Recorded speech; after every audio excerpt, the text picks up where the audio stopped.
There is a cancer in our body politic. We must cut it out or be destroyed. He joins us along with Molly Hemingway, senior editor for The Federalist, and Jamu Green, former president of the Women's Media Center. Both are Fox News contributors. Welcome to everybody. Ben, I want to start with you in terms of your reaction after what you wrote. The president stepped out today. As I said, he wasn't going to take questions, but he clearly wanted to set the score straight on a number of points. What did you think? Well, I think that he said one thing that...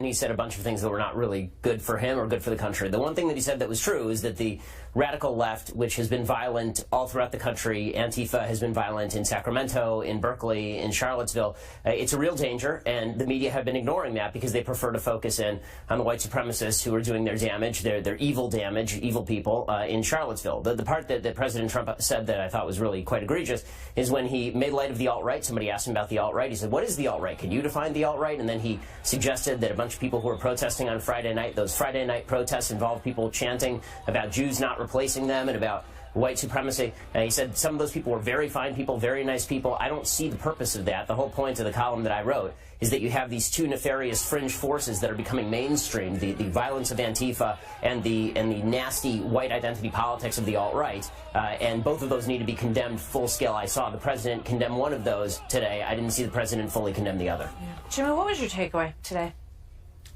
Goodness, Marcia, I think that there can be only one response. It's appalling. What we saw from the president was disgusting, despicable. It certainly was un-American. But the reality is, for 241 years, we have been inching closer and closer to the egalitarian society that most Americans, an overwhelming majority of Americans, believe in. And as hard as he tries, and he's trying very hard to flush all of that down the toilet, he has abdicated his moral authority. And I think now maybe the only solution is something that has been suggested by the biographer of former President Clinton, which is for President Obama, President Clinton, and both President Bushes to come out and make a statement to provide the comfort and assurance that you would expect from a president, but we're clearly not going to get that from Donald Trump. His true colors. Molly, what do you think? Something really quickly, which is that he actually did say that neo-Nazis and white nationalists should be, and I quote, condemned totally. So he did condemn neo-Nazis and white nationalists, and he had a kind of rambling press conference. But it's really good when things are heated to go back and read what President Trump actually said and then engage with those actual words. And there is something about the way he talks that definitely sets people off. And at times like this, when we have white nationalists protesting in Charlottesville, we have leftist mobs tearing down statues. It's really important for people to try and keep things as calm as possible and to preserve political debate. And there is a good case to be made for taking down Confederate statues. That is a case that should be made calmly and rationally by talking to your neighbor and convincing them and understanding that there are multiple arguments in favor and against the removal of statues, and that iconoclasm in general is something that you do want to worry about, and mob violence is something that is very dangerous and can quickly get out of control. And it feels like it, and it feels like that's what's happening in some of these situations with regard to the statues, because there are people who do not fit into any of these extreme categories, who believe that these statues have a reason to remain. And one of them is Condoleezza Rice, who was asked about this a while back. Let's play that. I am a firm believer in keep your history before you. And so I don't actually want to rename things that were named for slave owners. I want us to have to look at those names and recognize what they did and be able to tell our kids what they did and for them to have a sense of their own history. When you start wiping out your history, sanitizing your history to make you feel better, it's a bad thing. Wiping out your history to make you feel better. Jamu? Our history can live in a museum. It doesn't have to be in a park where young people of color walk up and see these statues that represent everything that goes against them and who they are as American citizens.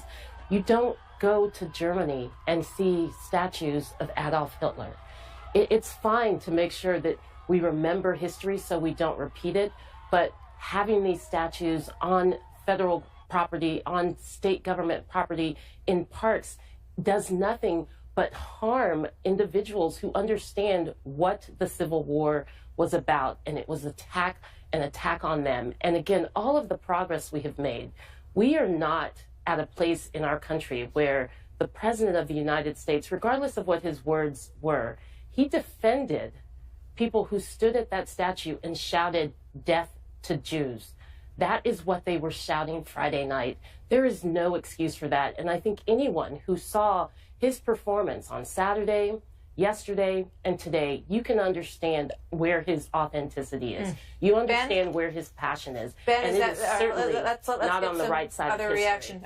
Ben, what do you think? Is that fair? Well, I mean, I think that in part that's fair. I mean, I do think that when I think it's a little over the top. I think when you see the President of the United States saying that there are very fine people who are at that protest on Friday night, that torchlight protest where they were shouting about Jews replacing people, and when you see the President of the United States refusing to denounce the alt-right by name, suggesting instead he doesn't know what it is, then a lot of the denunciations of white supremacism, they ring a little bit hollow when you refuse to acknowledge what the alt-right is. There's a reason that both Richard Spencer and David Duke seem particularly happy today. I think that that's the fault of the President. Again, I think the President is not a racist. Right, I think the President last is not thought. a bigot, but I think that he seems rather comfortable taking support from racists and bigots when he finds it comfortable to do so, and that I find deeply troubling. You know, as far as the Confederate statue stuff, you know, I have sympathy for both sides on this particular argument, but the one thing I think we all should agree on is that leftist mobs ripping down statues in violation of law is obviously a violation of law, and there's a process ought to be underway stopped to make arrests with that. Thank you, Ben. I do want to let Molly get a last word in here. Real quick, Molly.